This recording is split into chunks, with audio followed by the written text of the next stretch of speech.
Ratcliffe. I'm the founder of Green Bandana Group, and I'll be moderating tonight's panel, 1.2 Million Stories, State of the Emerging Arts.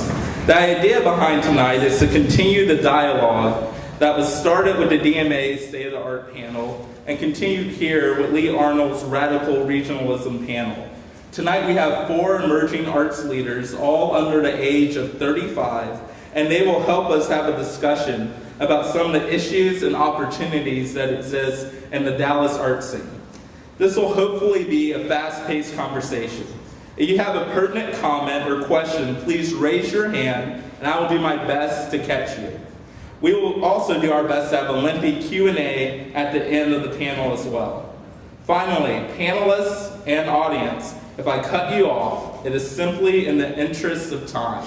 Do not hold it against me. Besides age, the biggest thing that unites tonight's panel is that none of them waited for permission to make Dallas the place they want it to be. They followed their passion, found friends and audiences, and worked tirelessly to make Dallas a better place to be.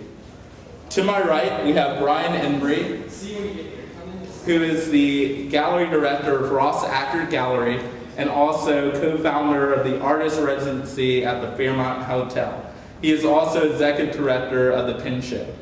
To his right, we have Jared Alexander Davies, who is a visual artist, muralist, body painter, musician, amongst other things, and he is also the founder of the art collective Just Us League.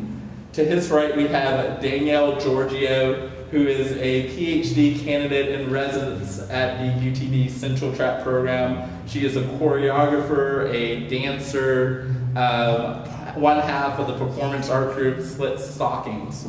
And to her right, we have Kevin Rubens Jacobs, who is the gallery director of Oliver Francis and also exhibitions manager at Goss Michael Foundation. All right, so let's start with you, Kevin. What did it take to get Oliver Francis off the ground? Money. And I don't know, I wanted a studio space, to be honest. And then I realized the potential to have a gallery, and it just kind of went from there. And what was the question? What did it take to get Oliver Francis off the ground? How did you start it? Facebook was a good tool, and I don't know, just word of mouth, just saying, hey, I'm starting a gallery, you should check it out. And then people apparently liked it, and it continued, and it continues. Very cool. Jared, what did it take to get the Justice League off the ground? Well, the Justice League, for people who don't know, is a group of volunteer artists who collaborate on one piece of art together, and then we auction it off for charity. And so what it took to kind of get artists just working together, one for free, and to kind of have a unified anthem. It took just like literally in a world of social platforms, literally face to face, and getting people caught on fire for your vision or for what you feel is a vision that has a lot of potential. So it was really just a lot of face-to-face, getting people caught on fire in a sense, face-to-face for me. Very cool. Brian, when you started the Ross Acker Gallery, what was the best piece of advice that you did not follow? Well, I had coffee with Patricia Meadows, and she told me that I was absolutely crazy, and whatever I did, do not go into the art world. And I did that anyways. Very cool. What about you, Danielle? I would say it was just really good luck. We happened to be in the right place at the right time for our first performance as Slick Stockings, and made a video and put it on YouTube, and it just kind of took off from there. And then we just started doing work in public locations and not really asking permission, just showing up and doing stuff, and people took notice. All of you have really great attendance at your respective events. And I know that that's an issue that a lot of people struggle with, especially in the arts. So can we just go down the line? Are there any secrets to getting people to care about what you do? Kevin. Well, I don't know, just Facebook. I don't know. It's so useful. I mean, I have. What's useful about Facebook for you? The events creation page. You just put it out there, and then you tell the artist to spread it on his Facebook, and it's like some weird thing through the inter-technological web that allows people to know about things that are happening in Dallas without them having to know about it, like through postcards stapled to telephone poles in Deep Ellum, which that would be my preferred way to do it, but I don't have the money to print like all that stuff. But to be fair, you're also in a lot of mainstream publications. I mean, your gallery gets reviewed. Do you think that helps you at all? Yeah, it does. It's nice. I love it. I really appreciate the attention and the support in that way. And there are some really great writers here who are behind what I do, and they try to spread the word as best they can. And from there, it just takes people who are interested to read it and decide whether or not they want to, be a part of it. And there's a question. Yeah, so you said during that he's in lots of print magazines. Is that Or online? Well, is that advertising space that you buy? No, I don't have any money. I live at home with my parents, and I spend $495 a month on a space in East Dallas, and then the rest of it goes to like student loans, my car payment, and beer and food. So no, I don't pay for ads. If I had the money, I would definitely be in Freeze and Art Forum, because I feel like what I'm doing is that important. I know. So, no, I'm just kidding. No, but seriously, Art Forum.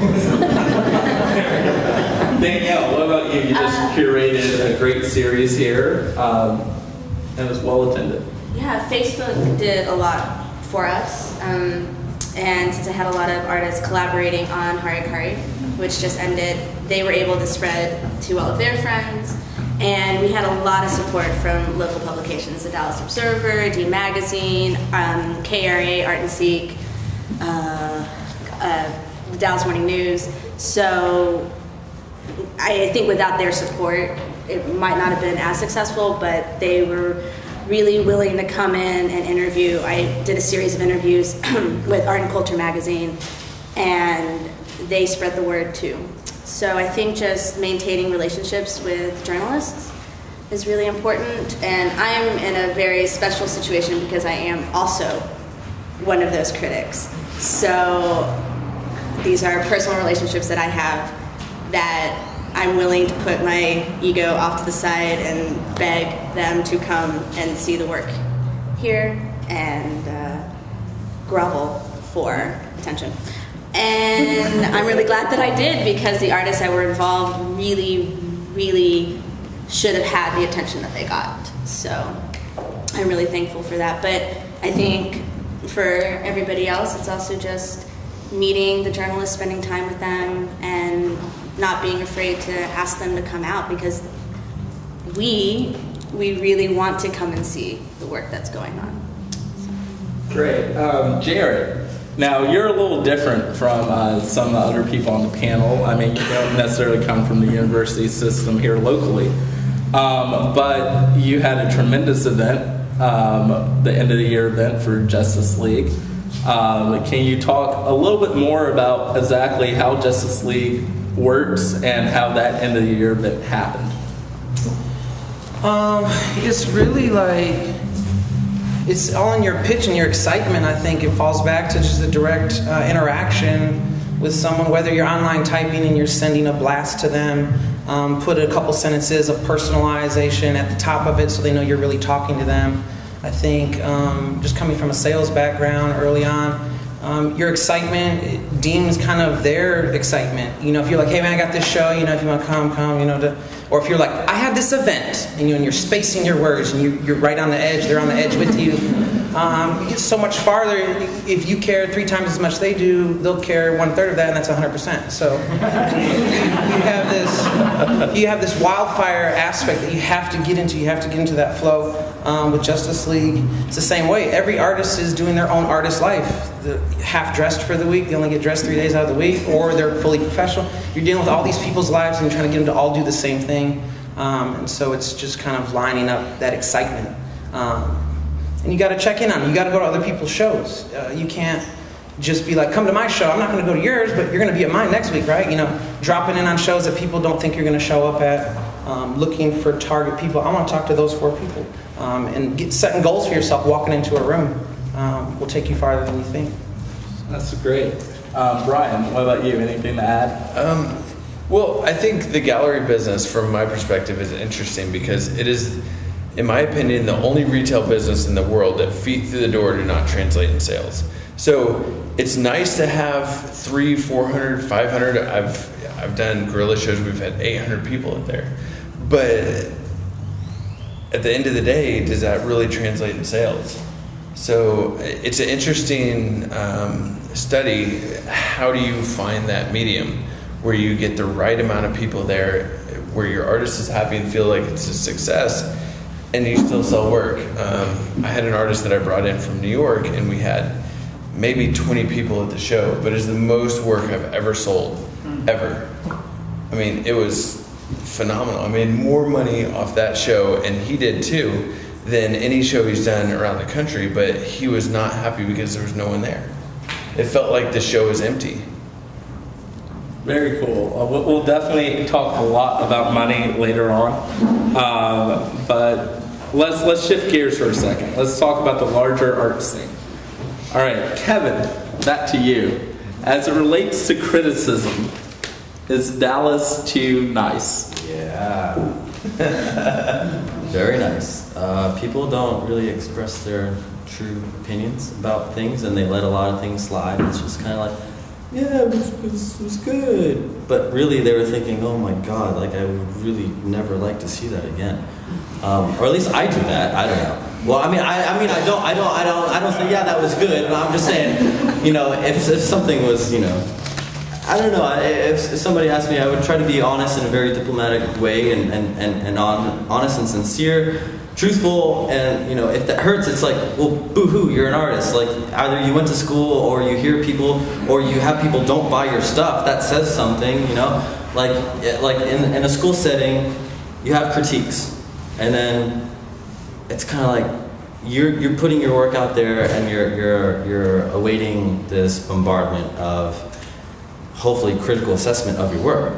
And that's when you know, hopefully you develop a skin, and if you can't take it out, if you can't apply that to an outside setting and like, you know, having an exhibition somewhere and not having the type of response you want, then I don't know, there's various things that can be evaluated through that, but I think if you take offense to something that's really genuine and honest, then I think there's a problem with you and your work, and not necessarily the other way around. I think criticism can help build and help strengthen artists' work more than a lot of things. But it just takes. It also helps engage people with the work when they think about it critically, and you know, that's something that's really important too, that I don't know if that exists to a large extent here, but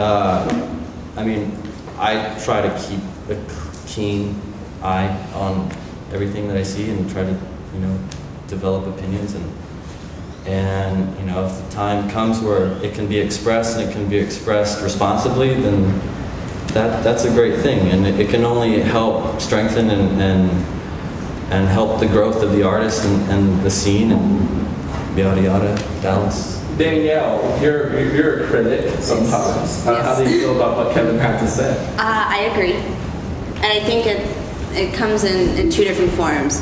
There's a difference between having an opinion and then being a critic, and I think that's what happens here in Dallas, is that the critics that are hired to write generally just write their opinion. So if they like the show, that's what they're going to say. But they don't ever use references or relate it to other material. They don't go and talk to the artist. A lot of the background research is missing. And so, and I think a lot of that comes from the education. Yeah. Because sometimes we don't receive critics in workshop or in our studio practices. We're just told, you're great, and you're gonna be somebody one day, which is wonderful, but like that's why we have parents. But when I'm as a graduate student and working on my PhD, I want to be told like that sucked. You need to go back and you need to do it again. And I'm lucky personally that I have mentors that tell me that on a regular basis.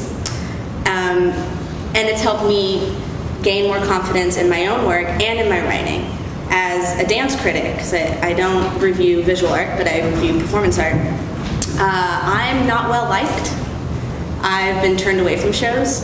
I've had my tickets given away and asked not to come because I've written some very not nice things for the publications that I write for, but I've had those dancers come to me and say thank you, and that's more important. So as a critic, that's what I want to do. The organization that I happen to be writing for, if I piss them off, okay. But if I affect the artist in some way, then that's what I care about. In a positive way, yeah, critically. Tell them, hey, you missed this, and maybe you should go and look up this artist, or maybe you should go and study this instead if this is the practice that you're going to work in. And I think it does. It goes back to education. It goes back to just learning. You can do it in school, and you can do it by yourself. And you just have to not be afraid to fail. Jared or Brian, you want to jump in on this? I would say, I mean, Dallas is one thing that I feel they're very concerned with the coasts, not realizing they're a coast in of themselves. I mean, we're very concerned with California, very concerned with New York. We are our own third coast just by size, just by influx, just the amount of business that gets done here, whether it's Cantoni furniture or actually painting, sculpture. There's a lot that goes on here in our art community and artisan community. And I think us realizing that we are our own powerhouse, and it kind of ripple effects into the critics, because the critics are like, well, in LA did a warehouse show like this, and it was reminiscent of the such and such show, and it's not that. Our critics shouldn't be pegging us against a scene that has its own influences other than what we're used to. You know, we're influenced by the color blue of our sky, not the color blue of New York sky. So I think when the critics kind of settle into our own vibe and we recognize what our own vibration is, it will exponentially grow and be recognized in that light. Ryan? I kind of like it sometimes because there's shows that I've put on that have just sucked.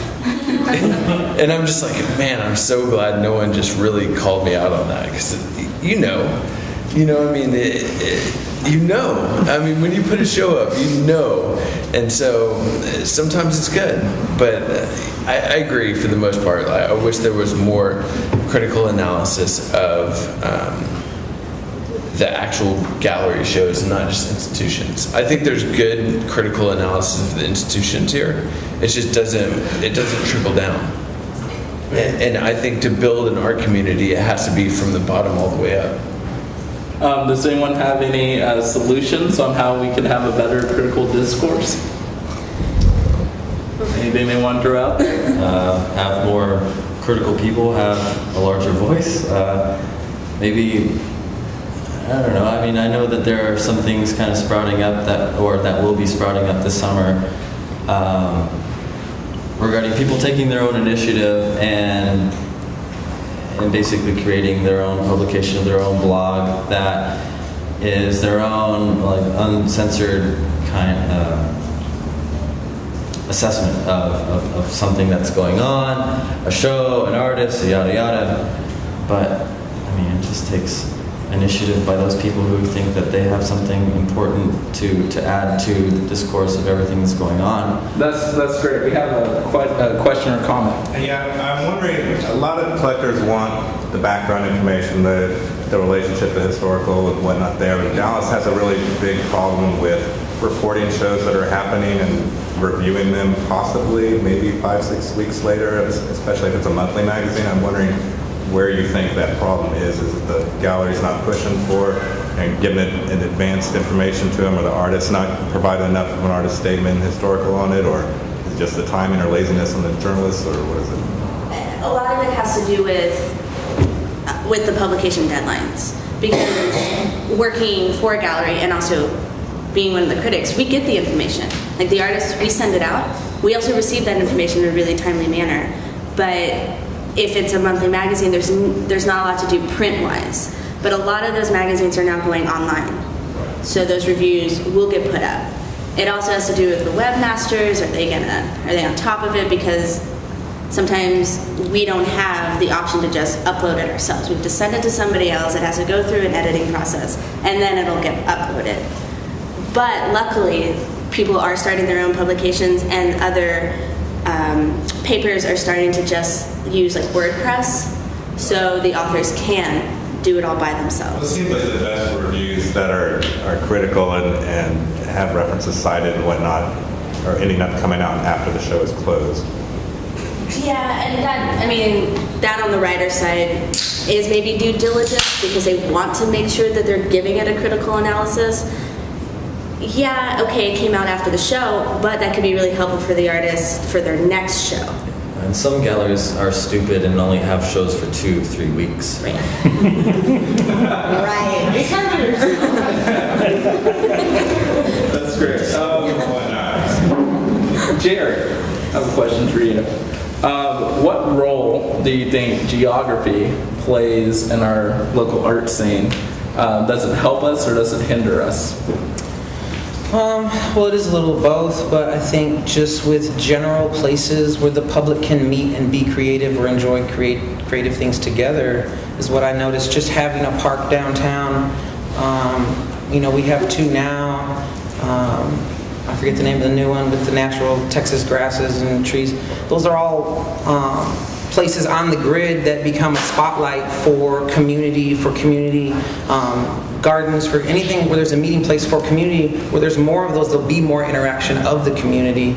And so even the small areas like dog parks and all that, it's the same as networking. There's so much magic that can happen if you're facilitated just an area to congregate. And it'll refer to a question probably later, but one of the ways that I think that geography can play a vital thing is having, like the festivals in downtown and things like that nurture relationships or nurture sporadic creative relationships. Because everyone's on their own side. My studio's in Expo Park, but if there's not certain events, I won't go to certain neighborhoods just because I'm not stuck. I'm focused in my neighborhood. But if there's bat signals in the sky calling me to that area, I will come. Danielle, do you have anything to add to that question about geography? I also live in Expo Park, so you do kind of get stuck out here because you're working in your studio and there's, the local bars, so you don't really have to go that far to meet other artists because we all sort of congregate across the street. And that's really helpful, and we're really supportive, I think, of each other's work out here. But Dallas is a really great place to live. And this also goes back to your previous questions. I think if artists really embrace the fact that we live here and that you've chosen to stay here, and same with critics. You're in Dallas, so you learn to love it or just experience it. And if you're going to write about art here, do it. Don't compare it to LA. Don't compare it to New York. We're making work here for a reason. And I choose to live in Dallas, one, because I go to school here, but also because I love the city. It's where I grew up, it's where I became an artist, and it's where all my work stems from. So I can't imagine not being here. Brian, do you think is a neighborhood by neighborhood, kind of if your gallery is in the neighborhood, people support it, or if it's not a neighborhood, it's hard to get people there? Well, my gallery is not really in a neighborhood that anybody lives in, so I'm forced to bring people into my gallery. So no, I think that's one unique thing about Dallas is yes, there are sort of spread out neighborhoods. There's what they call the design district. There's Deep Ellum. There's Expo Park. There's Oak Cliff. But it's really a small community. If we think about it, it's really a big city, small town. And that's what I love about Dallas, is the fact that people are open to it, and you go and you talk to people and they actually remember your name, and it's great like that. I think that's what makes Dallas separate from any other big city, is people are just them, you know, and it's who they are. It's not just like, oh, well, you know, I have a gallery and so. There's not that whole facade. It's just real. Definitely. Jared, you had a great opportunity last fall. You did a mural in the Gautier show at the DMA. How do you think institutions like the Dallas Museum of Art, the Nasher, the Contemporary, the big institutions, how can they support local artists like yourself? One that slightly touches on the last thing on geography. I think cross-pollination is vital, whether doing a group show, inviting someone who is slightly out of the box, but it's like, I know you don't run with this uptown gallery crowd, but your work speaks for itself. Jump in the show.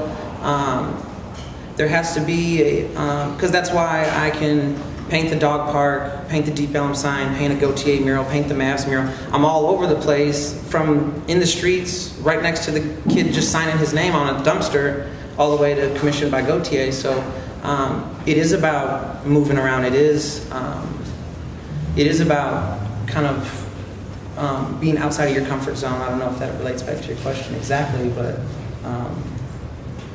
that's how they found me, in a sense. And I guess to answer yours is, those institutions need field agents who are actually tapped into the creative flow, or have the desire to tap themselves into the creative flow. You know every restaurant where there's half-price food all week, yet you don't know the listings or blogs to get where art shows are. You gotta want it. You got the burger for $4. You know, that whole, it's just like, where's your drive? Where's your true hunger lie at? So, I mean, they came to me. I was working at a show, volunteer for comic book artists who can't pay their bills. They're silver and golden age comic book artists who now have diabetes. Some have amputated limbs. You know, they're overweight guys, some of them. They're having health issues. They need help, but they inspired tons of artists for 20 years. Anyway, long story short, I'm volunteering my time at that event, drawing a comic book character on a painting to get auctioned off, and one of the creative directors at DMA is walking around, just going to shows around town, and goes, I like your style. Do you do murals? Because I think, and all of a sudden we start talking, and I'm like, yeah, I'm the guy to talk to. Let's talk about all this. You know what I mean? And I wouldn't have had that conversation if I wasn't volunteering my time for silver and golden age comic book artists who can't pay their bills. So it's a give and take. It's a push and pull. Definitely. Danielle, I know you have some thoughts about how some of our larger institutions can help the local art scene. I mean, I agree. The people that work at the DMA or the Contemporary or any of the large organizations do need to get out and see things, because I go to their events. I do.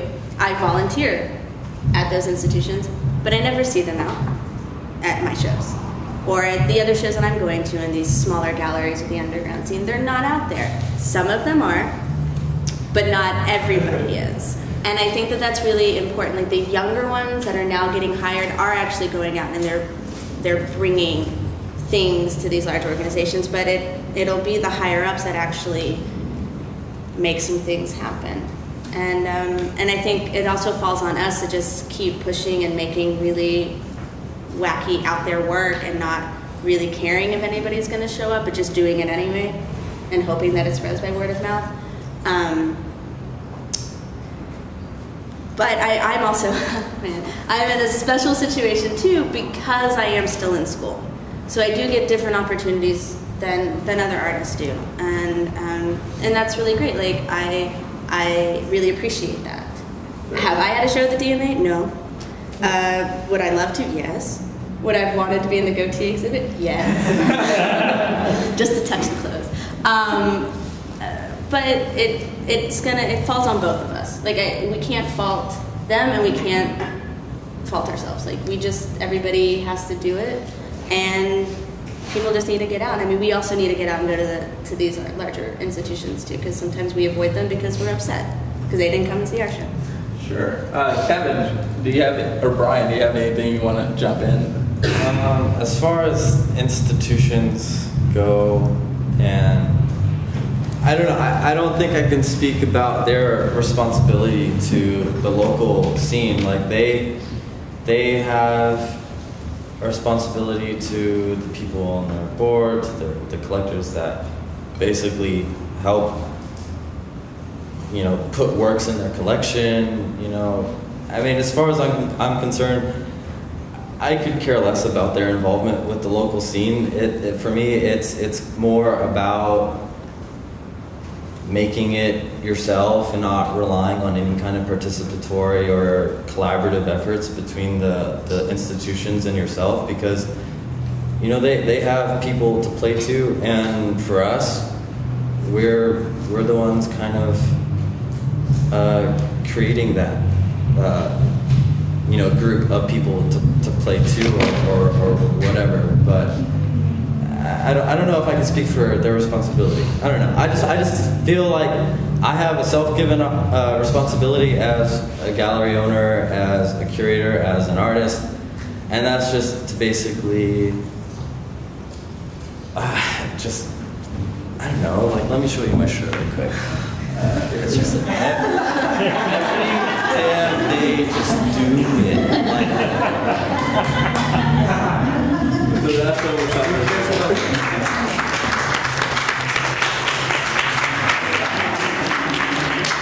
All right. Well, here's another question, and maybe you're able to speak to this because I know you kind of come from UTA system. If universities have a sense of civic responsibility, as some have said, how is that responsibility best displayed? I.e., what should they do in the community? Well, I mean, stay involved, participate in exhibitions, go to things, see what they are interested in. Like, if they're not interested, they're not interested. There's things that I'm interested in and I'm not interested in, and I'm not going to show and I'm not going to want to be a part of. They have their route and they're going to do whatever it is they're going to do. I mean, it's just... Do you think that they're doing their job well, and does Gautier strike you as fine art?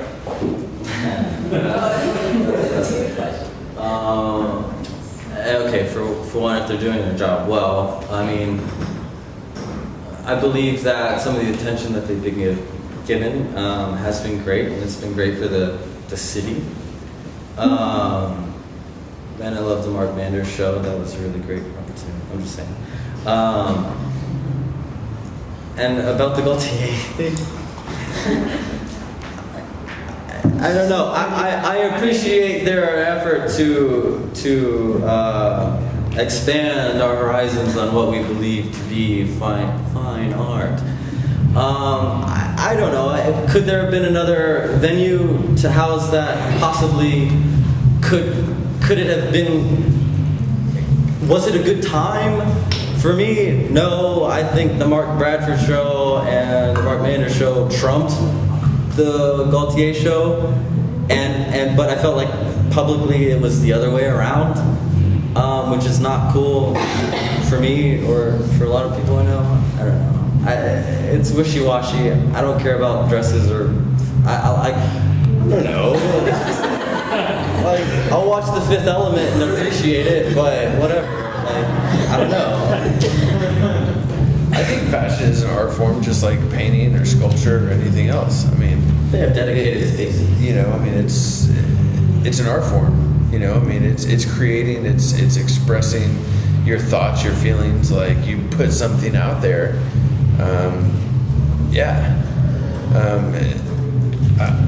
I definitely like it.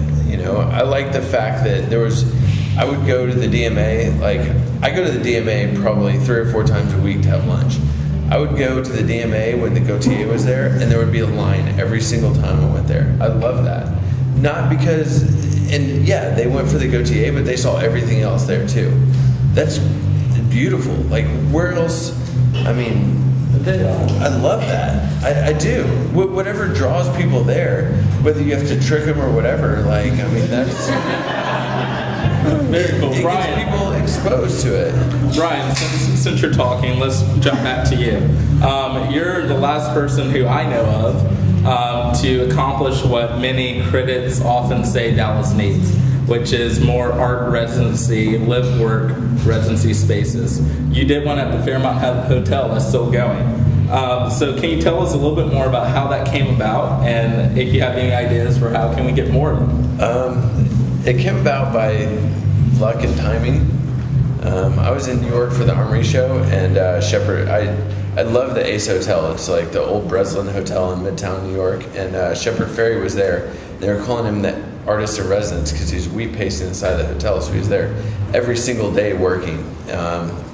My gallery's inside the Fairmont. So I came back and talked to the management at the time and said, this is a brilliant idea. We need to have this here. So if you don't know about the Fairmont, when it was built, it was the largest building in downtown. And so there's these apartments on the top floor where they used to have the executives flying from Toronto. And basically these apartments just sit vacant. And so I said, this is brilliant. We could have artists live in here and work and create a show here. And it started a dialogue between the management at the time, and it turned into what it is. And so there's a studio downstairs. Artists live there for 3 months at a time and create a body of work that's exhibited in my gallery. And yeah, I love it. It's something that it turned into a lot more than I expected. I like the fact that the audience can look and see process. And it's people that you would never, that would never do it. It's a lot like what I said about bringing people to the museum because of Gautier. You know, it's people that are on business, they're there for whatever, and they look at a key card that says, hey, there's an artist downstairs creating, and they're like, oh, I got 2 hours before I'm meeting, I'm gonna go check it out. And it may have them experience something they never would before. And I think that's what art's about. It's about capturing that moment where you grab somebody that, for whatever reason, may not have thought that or felt that. Anyone else have any suggestions about how we can get more artist residency spaces around town? Well, I was going to say I wish these larger institutions or groups of people in power actually had a suggestion box, in a sense that people felt like if they were putting a suggestion in, doesn't matter if you're the head of a gallery or an artist that has never had a show, a good idea is a good idea. And so I think even if we knew these institutions had open calls, or it's like, in this month, once a year, you can send in your portfolio and we will really look at it. We will not throw it away, we promise. Or whatever that whole, if just someone knew they had a shot, or there was a suggestion box where they could get to someone, and just, because everyone wants to be heard. That's what a tag around the street, why he writes his name 1,000 times. He wants to be heard, just like the guy splattering paint, and then the master. So I think actually facilitating an ear to take all these voices in, just in that sense. Jump in. Yeah, I think, you got heard. You know what I mean? People looked at that and said, this kid's got talent. Like, I went to that Gautier exhibit and I saw his name up there, the Justice League, and I sent to a mutual friend in Washington. I was like, man, your boy's in the Gautier exhibit. I had no idea he was there. It was, you just have to keep on doing what you're doing, and people are going to recognize it. If you have talent, if you have the passion, people will see it. Period. That's true. Daniel, Kevin, do you agree with that? About what Brian just said? Oh, absolutely. Yeah. So I think that's the basis of it. All right, let's shift gears again. Kevin, what are the 2 most exciting things that are happening in Dallas right now? Besides this panel.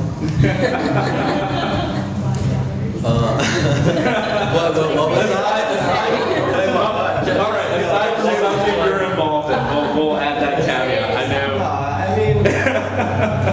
It's just this, the most exciting thing is just really this feeling of like, we've got this potential, we have these enormous opportunities, and it's people like Danielle and the fellows from Homecoming and people like that just like understand that, you know, nothing's gonna be given. You just gotta, Nike, just do it, you know. Just I don't know. I can't like really just talk about anything else. But you just gotta, if you want it, you gotta go get it, and you gotta go hard, you know, go big, and just keep pushing. And for me, like the talk about, I don't know if this is a tangent or whatever, but the talk about like, you know, having a suggestion box for like Jeremy Strick or somebody like that, it just kind of seems absurd.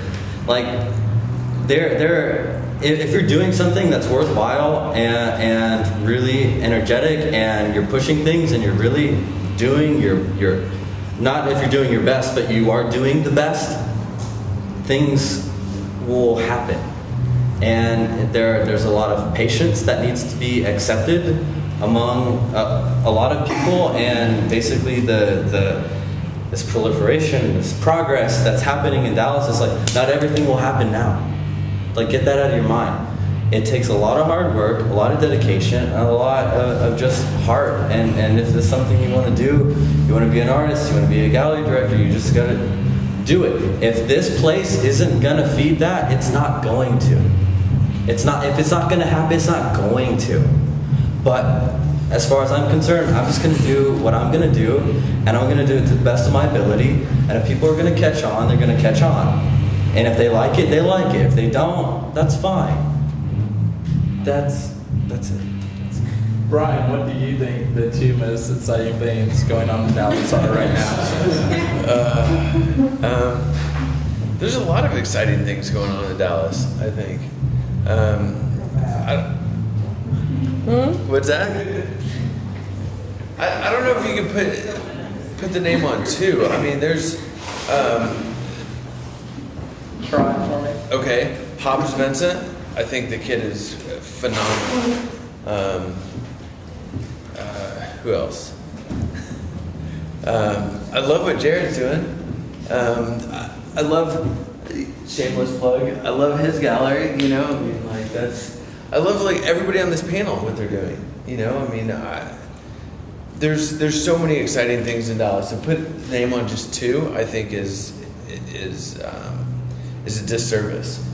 I think there's so many exciting things going on in this city, and it feels like in this city that it's like the adolescent stage of a city that's really finding its voice. And there's so many people that Ryder Richards, there's just so many kids that are doing these, like, and I say kids just because they're young, not in age, but just as artists, are doing exciting things that are really, really cool.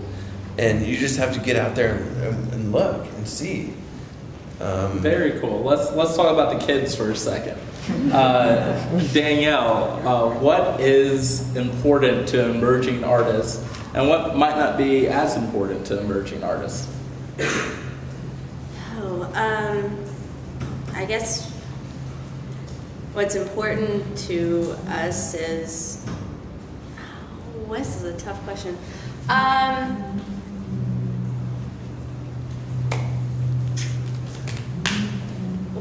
Why did you ask me this one? Shan, what's important to me is myself.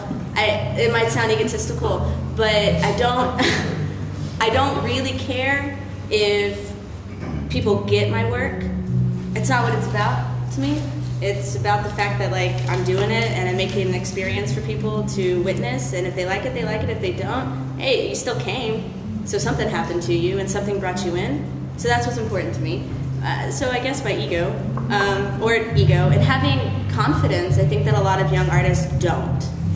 They're so afraid that someone's gonna hate them. Why? You should hope that somebody hates you. I mean, if everybody loved you, why would you even be doing anything? So you better make work that people hate, and then you can make work that people love. And so I guess that's what it is. You can write ego. What's not important, I think, is acceptance and success. Because I don't think the emerging artists that are actually experiencing any sort of success haven't actually experienced any success, like publicly. but inside it works for them. People around them tell them they like them, and they're still getting shows.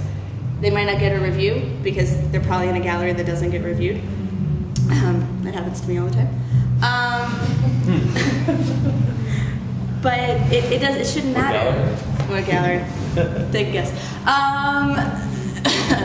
But you just have to be gutsy and willing, like I said earlier, willing to fail and willing to have this huge amount of confidence and know that you're your biggest fan, and the fact that you could potentially completely die and bottom out.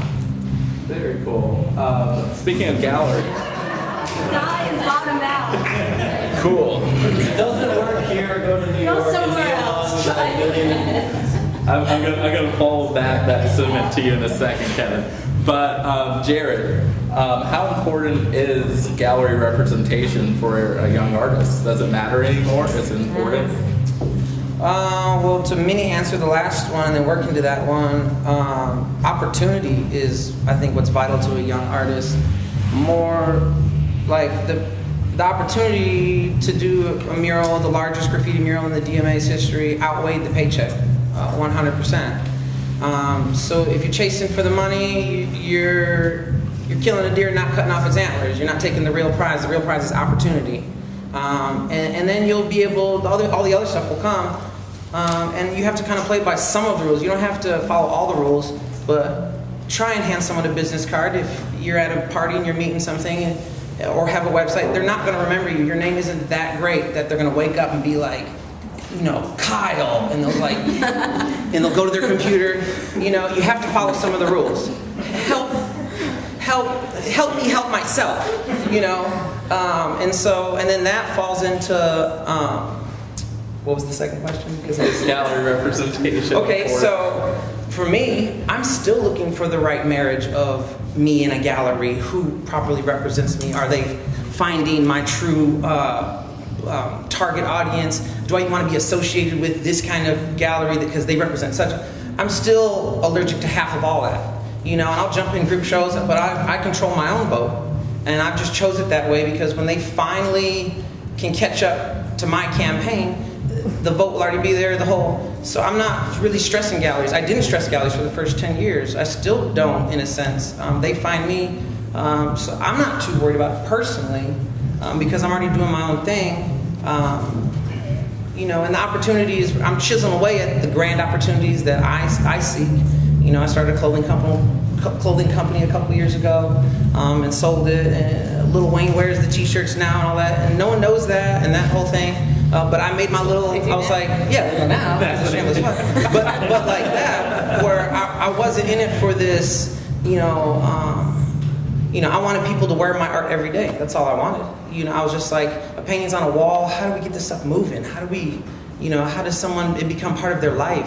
Someone's attitude is in the art. So for me, I had different scores on the horizon, or I had different kills on the horizon that I was aiming for. And so a gallery, I wasn't too concerned with their input.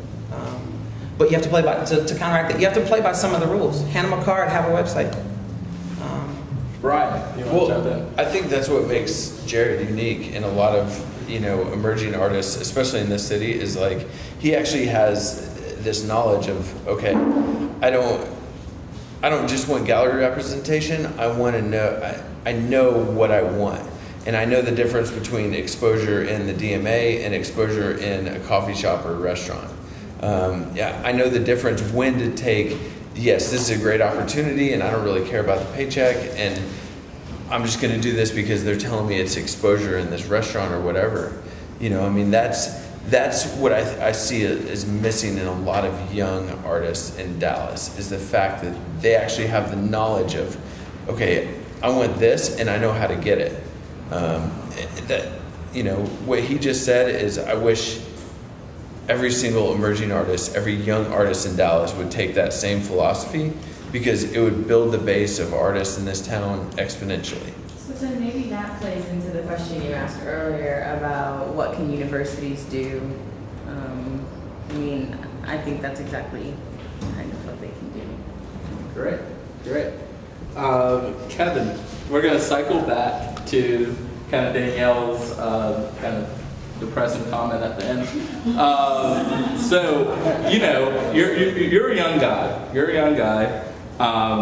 Most of all the panels are under 35. We hang out together. We have beers together. There's lots of people in this room. Hopefully, after this is all over, we'll go to Amsterdam and have some beers and figure some stuff out.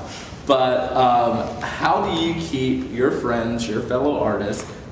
How do you keep them in Dallas? Pretty sure that they don't have the money to move right now.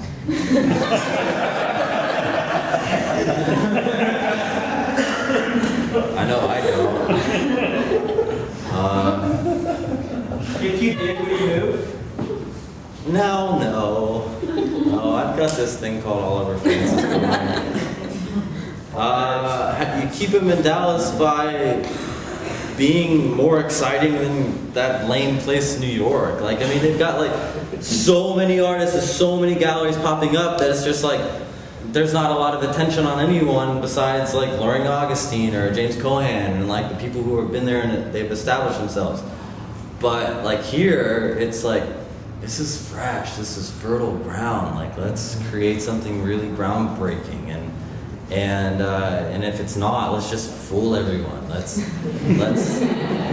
make it something, you know, better than it's ever been. And I don't know, like, I wish I knew more about Good Bad Collective. And from what I know and I don't know, I kind of wish that they were around. But to speak on that, I think that type of energy that I've learned about through various different people, I think that exists, but it still needs more push and more motivation and more opportunity, and that's just where I think everyone else can play a part in that. I mean, I just have one little role. I have 1,000 square foot space in East Dallas that people are sometimes scared to walk to, and it's just kind of like, you know, it's good. Very good. Anyone else want to? I have a quick question about the criticism again, like the local criticism and lack thereof. Do you feel like, again, it's a close-knit... Excuse me, can I interrupt you? We have one more question, and we'll start off the Q&A with that one. Okay, sorry. All right. Anyone want to jump in on how to get the friends to stay? Oh. No? One is a question, or? No, he is. How we how get did- people to stay in Dallas? There's cheap space, lots of it. Yeah, there is. And there's a lot of opportunities. Like, we can do work here that, like, you can't do anywhere else because who's going to stop you here? Yeah. No one's really taking notice, so you start doing it, and then people come, and then you get in trouble. But after that, it's too late for it to really, you know, the legal issues. I'm speaking personally because I've had some problems. But you apparently can't take your clothes off in public. But Unless you're a good unless no, even she got in even trouble. she got in trouble. But there's so much energy here, and it's really young. And while the arts district does have its problems, like we can't deny that, it's there. They're still building spaces, and they're willing to give young artists a chance to do, like the new performing arts space. I got a show in there. I'm a small dancer in this huge pond of choreographers, but like one of the people came to a performance of mine, Slick Stockings one, and then came to another show I did at the South Dallas Cultural Center, was like, hey, you want to do a show? I said, yes. I didn't have to think about it twice. Of course I'm going to do a show in your new Performing Arts Center. But that's the thing, like, there are people out there that want to give artists an opportunity. So why would you leave? Last question. Everybody can have a crack at it, and then we'll get to the Q&A. What is something, we'll start with you, Brian. What is something that you think would make a huge impact on the Dallas art scene that would cost less than $10,000 to implement? There's a lot of stuff. Well, then $10,000. I'll put this out there. Give me $10,000 and you'll see. I mean, 10 grand. Wow. You could do all sorts of stuff. I mean, I don't know. There's it's endless possibilities. I mean, I think if people just keep creating and keep coming up with ideas and keep pushing the envelope, I mean, that's all. I mean, it's not really a matter of money. I mean, there's. So is there one thing that you want to do, like money or not money? Tell us. There's all sorts of stuff I want to do, but I don't know if I want to put it out there. That's why I'll let you all go. Jared. Big question, a lot of answers though. Free walls for artists to just do free walls. There's a difference between murals and graffiti, true, but there's a world of blends all in between. Whether someone was walking up to a wall painting with acrylics or painting with spray paint, or coming through in wheat pasting like Shepherd Ferry. Just a public gallery where people drive by. Dallas High School downtown has wood over all its windows, these oversized windows. It's seen from the 35 Exchange. If we just get boards and get every artist to paint these and we switch it out, it's an outdoor gallery seen by 3 levels of highway, the backside of downtown. It's a historic building, but we don't have the money to bring it to code. Let's decorate the outside. Let's skins wrap these buildings that we can't work on the guts. We can work on the outsides though. Every underpass and a bridge, let's get a stencil of old Texas historic figures, and let's start pasting their big heads under every bridge and put in a barcode to scan, and it tells you about this person. So as you're walking home, you can learn about Texas history under every bridge where there's a guy sleeping, and that's just the bonus. But putting art in the public's eye, let's wrap every trash can. Just like Deep Ellum has this wood around every trash can, why can't every trash can have art around it? Why can't there be planter boxes paid for by Home Depot and Lowe's who throw out the scrap wood?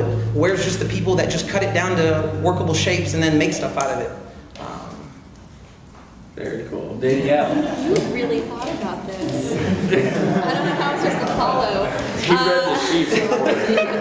He was looking at the questions. I would say, just because I am a performance artist and there aren't that many of us here, but there are people that are interested in it, I would say creating workshops and just bringing people in, because other performance artists will come in for $0 and do a weekend workshop here, because I think every artist can also benefit from that. So there's so much of a performative element in painting and in sculpture and in installation. It's not just about breathing techniques and theater training or dance training.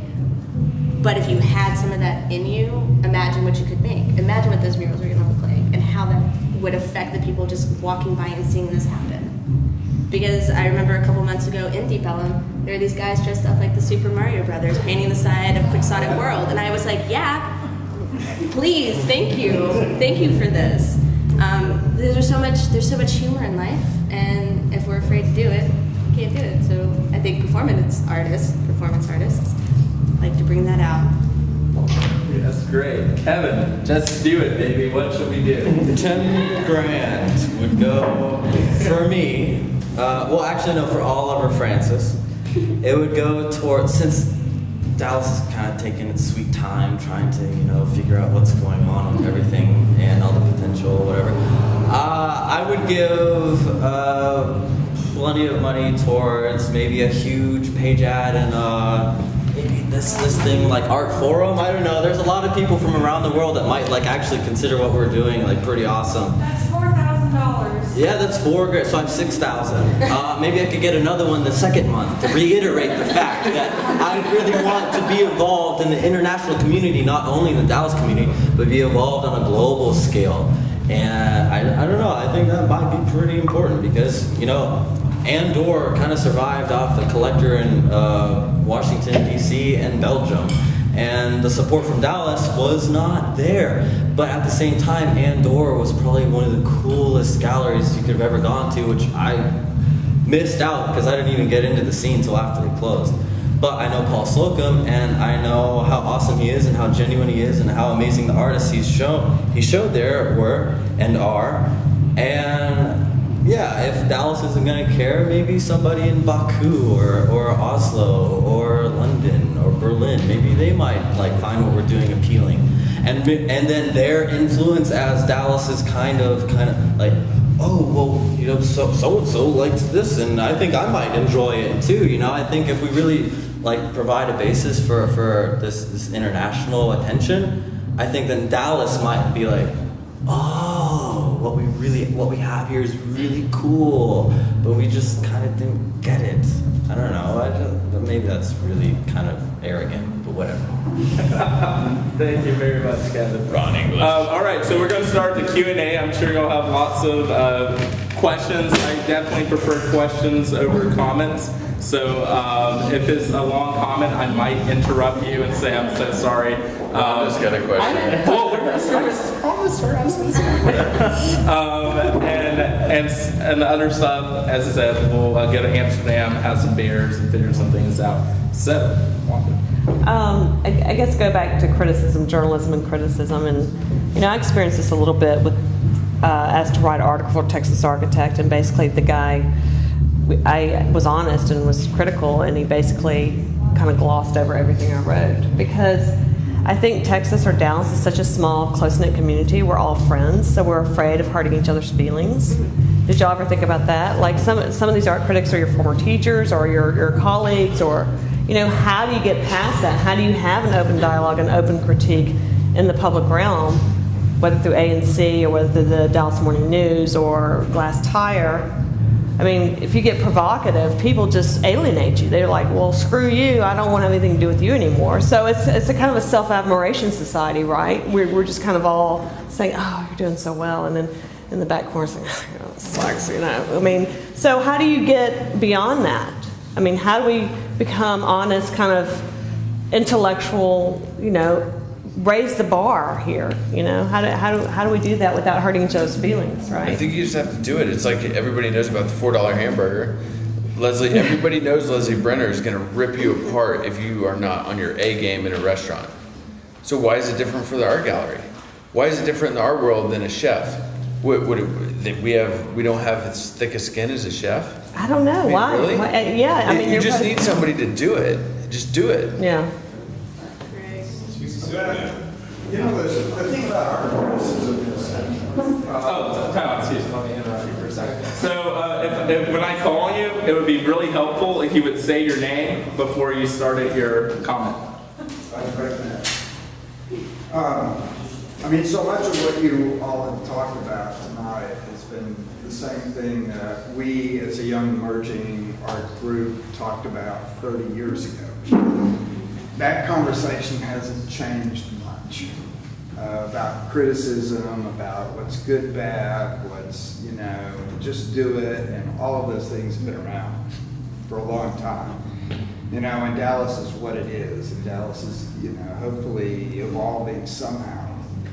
But a lot of it is, like you say, doing, just doing it. But one of the things that really made a difference with the community, and I think this speaks to art criticism.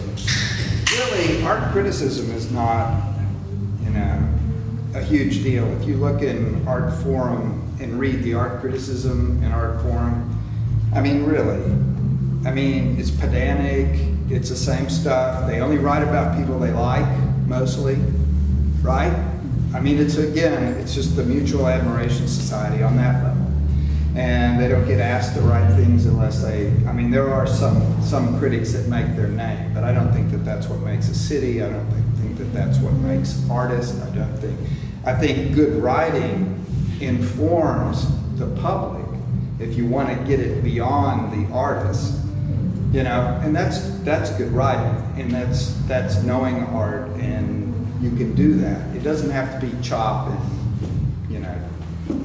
slice and dice, and I don't think that really has proven that. But and I'm just going to say this at the beginning and let it go. But I'm interested. Really art. A community is really about advocacy, and it's about looking after the position of the artist, because the artist, you really haven't defined artist. Kevin's artist is very different than Jared's artist. And we've seen that tonight, right? The art mansion is a huge mansion. There are lots of rooms. Everybody's got their thing going on. And also the art world is really expanding as far as what artists really are now. I mean, they're changing colors, they're changing skins, they're doing different things. It's really about, you know, you're really not an artist anymore, you're a creator, you know, and you're a performer, you know, of those creations. So I would be interested to talk about what we're doing to advocate for ourselves as artists, and how advocacy, the things that are, you know, can really bring us together. And the fact that, okay, we're the only, I just want to say this one last thing, we're the only, like, real, I mean, if you talk about visual artists, it seems like we're the only ones that give everything away for free, pretty much, in a way. You can come to an opening and you can see it for free, you can drink. I mean, we pay people to come, we buy them food and we bribe them with drinks just to come see what we do.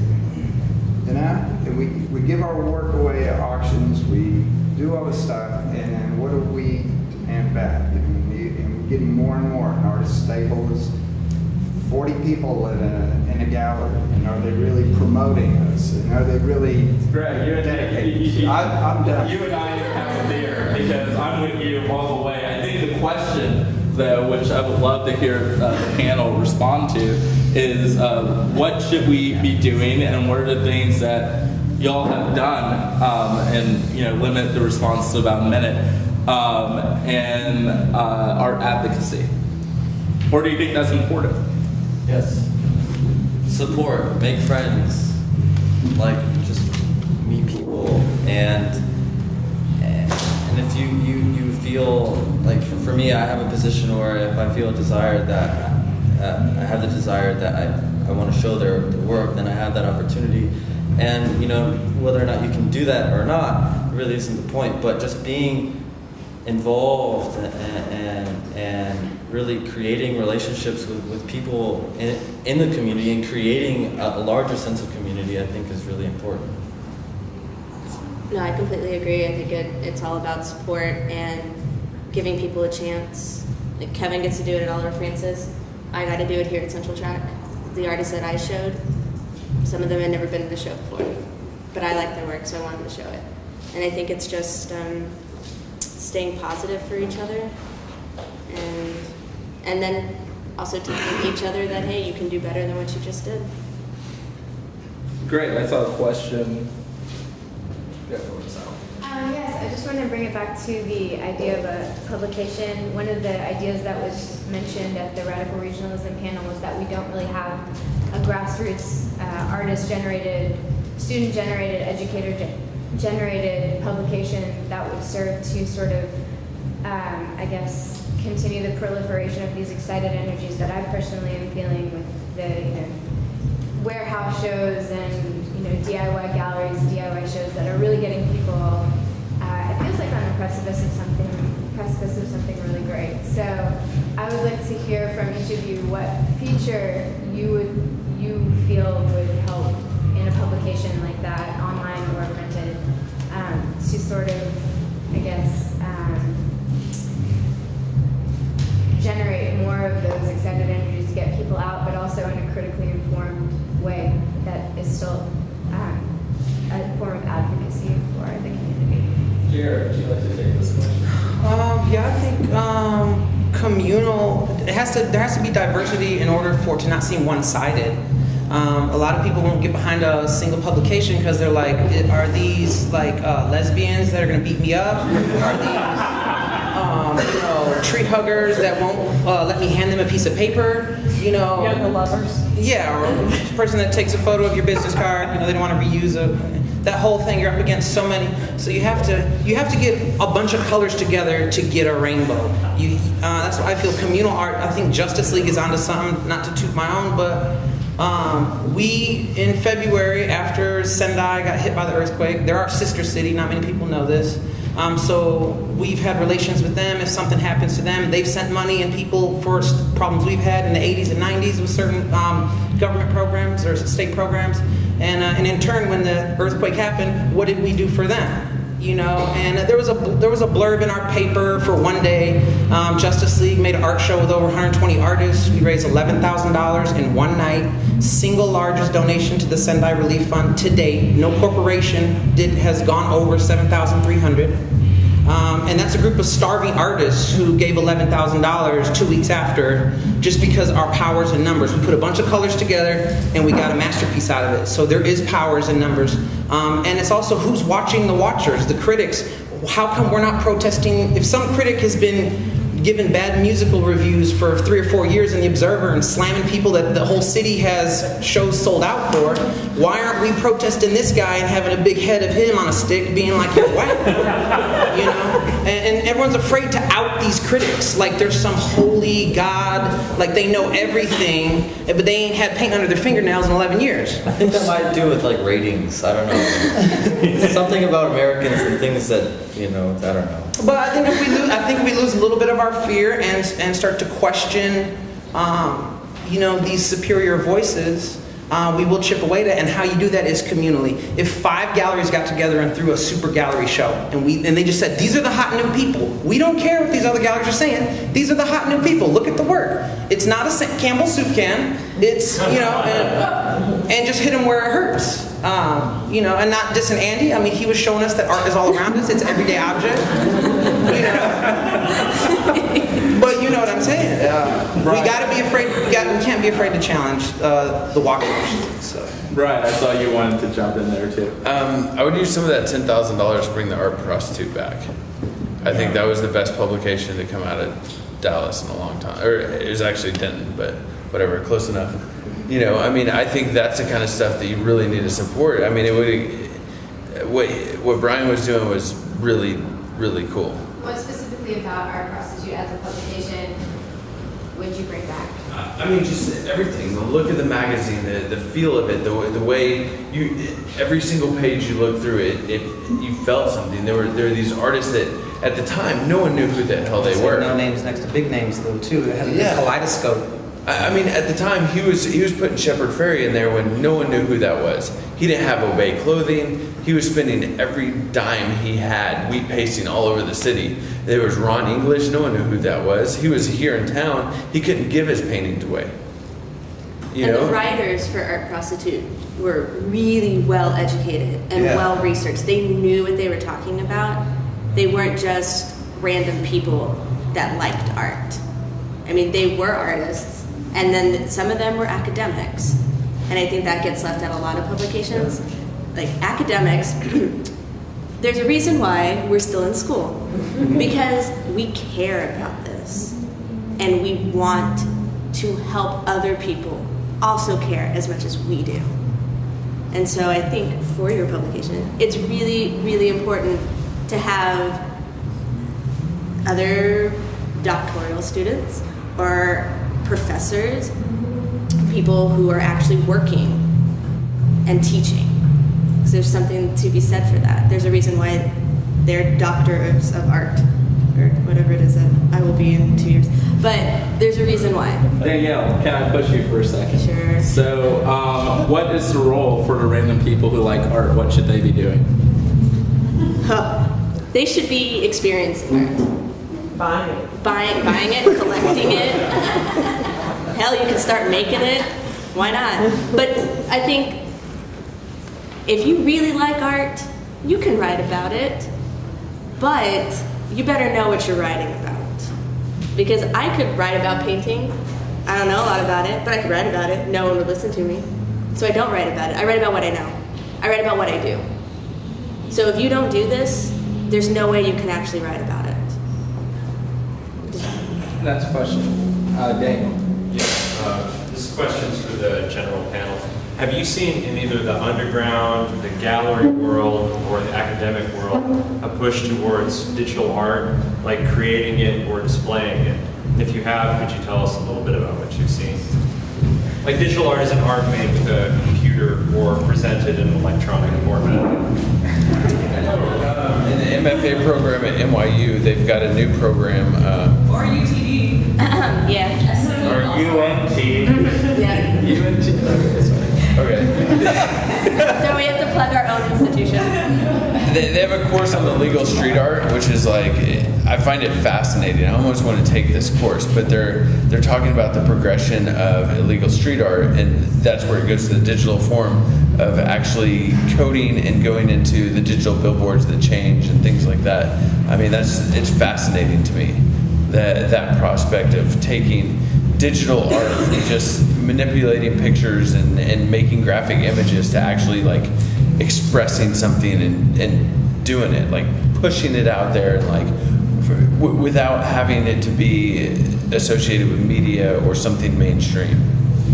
I like that. And I don't know that SMU or UNT or any sort of local institutions are offering those sort of programs. It's the only one I've heard of. Well, at UNT, they have a new media program, and it's really, really new. But one of the recent graduates, Mona Shanaliati, just had a show at this place all over Francis Gallery, and she had what gallery?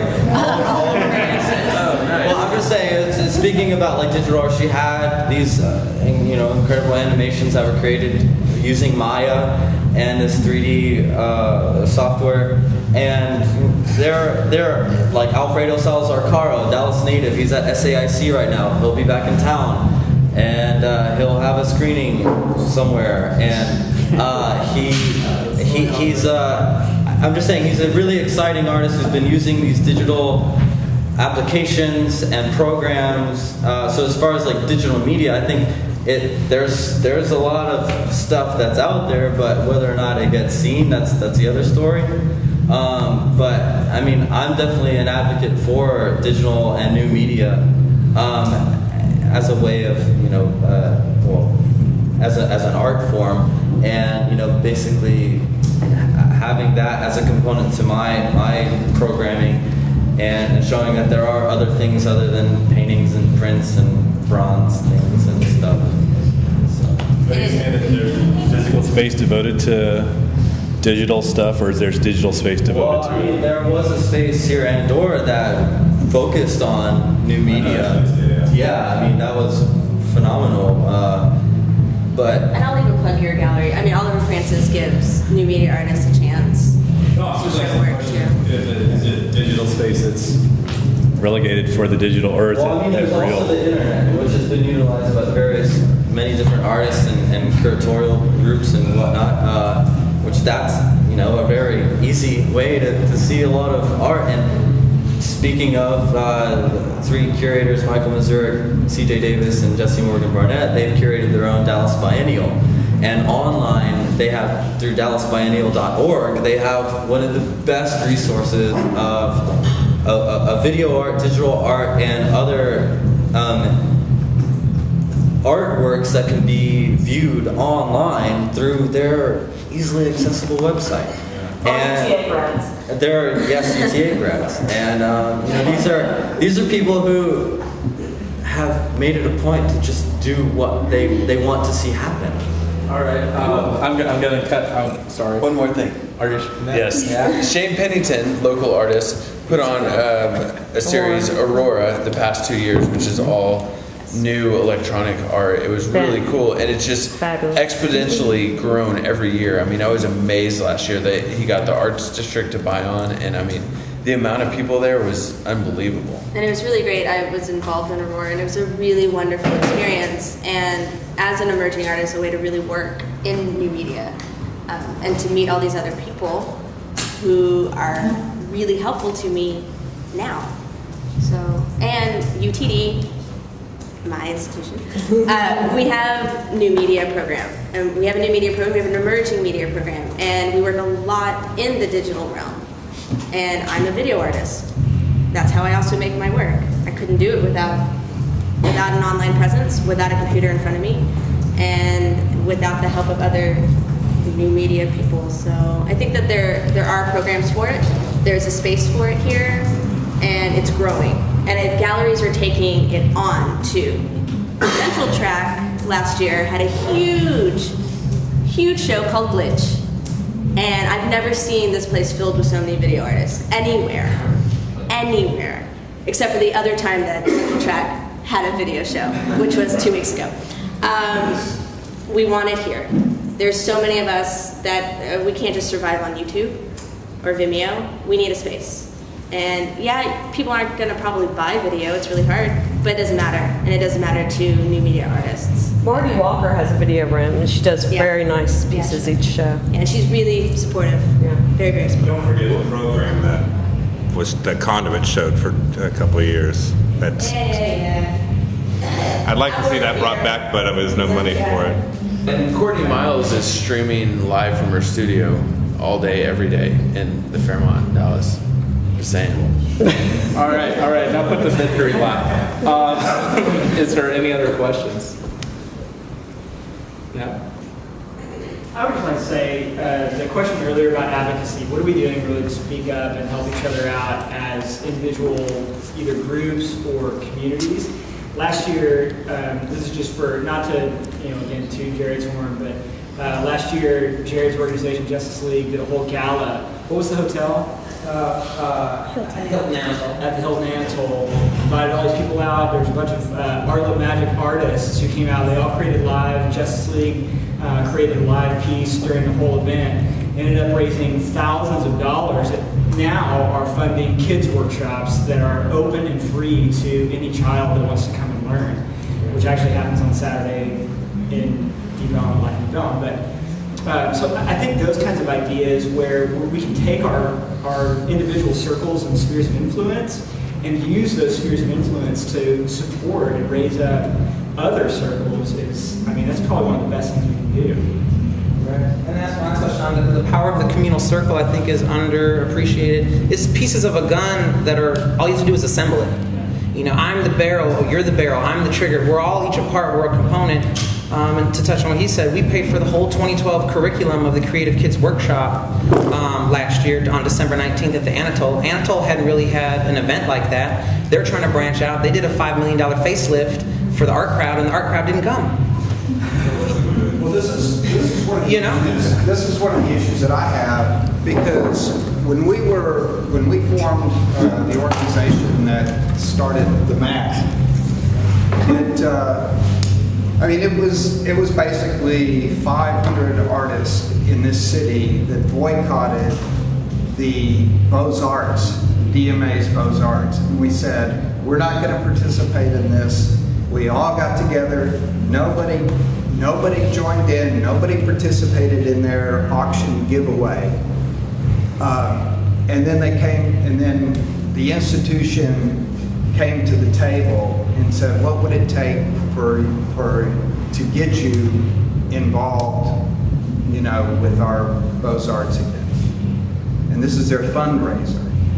And we said, well, you don't buy any local art.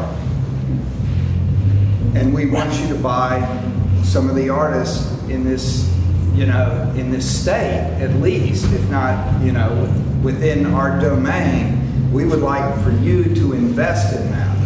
We would like you to create an artist in residence program. We would like to have somebody on the board. We would like to have on your advisory board that looked after, that could represent us as a community.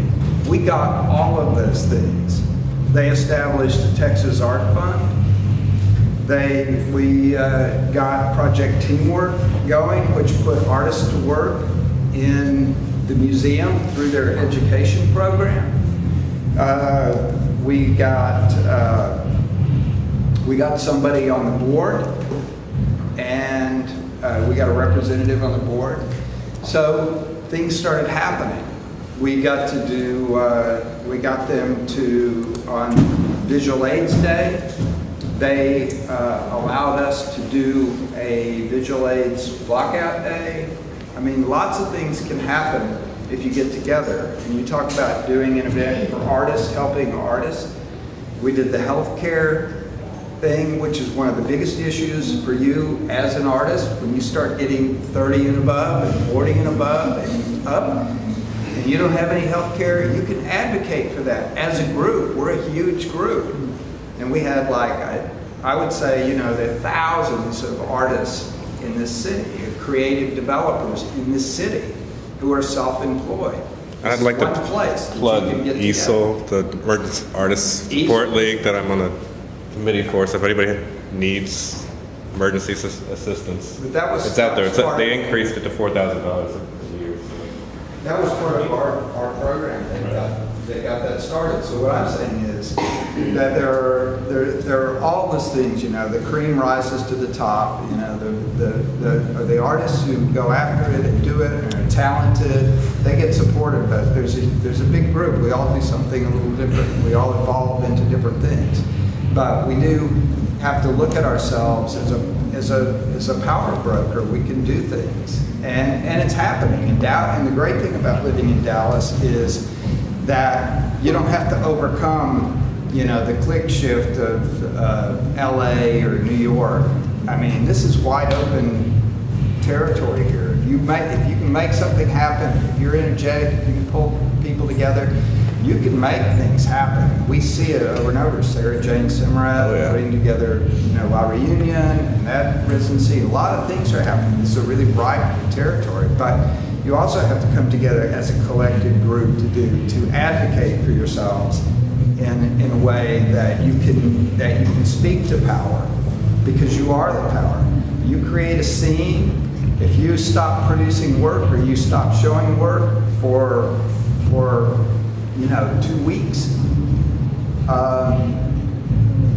you know, people are going to notice. Think, what? All the galleries are shut down. All this is happening.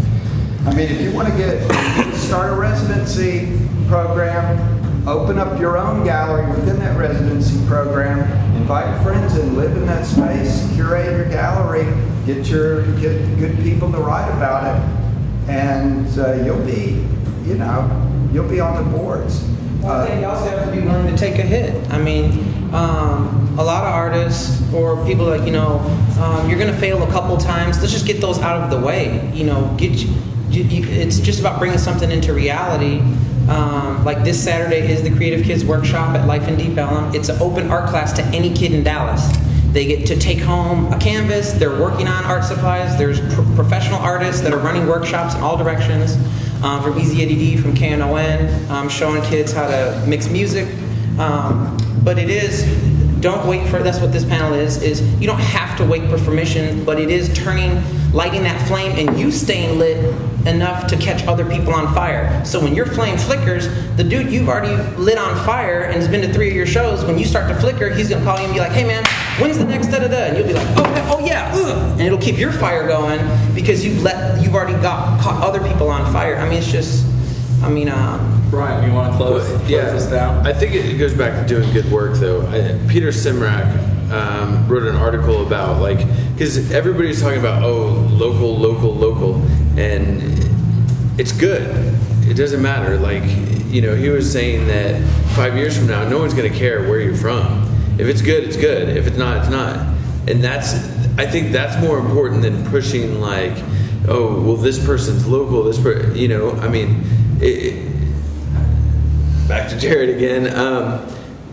He did the DMA. It's not because he's local. It's because he's doing good work. Very cool. All right. Well, let me thank UTD Centraltrak, particularly Hyde, for letting us have this panel this evening.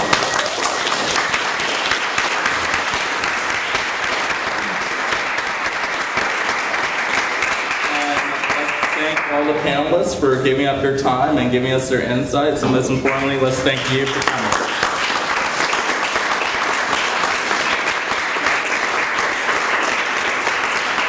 Well, I hope you enjoyed yourselves and it was a good use of your time. If not, talk to me and let's all hang out and have some beers and get some things done. Thank you.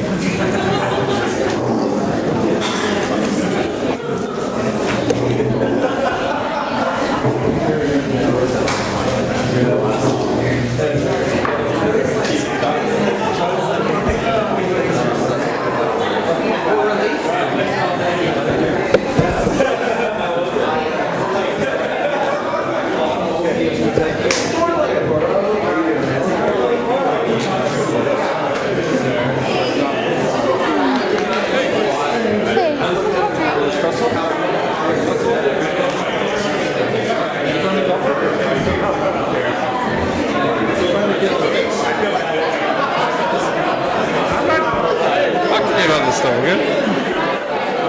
I was recording. Thank you.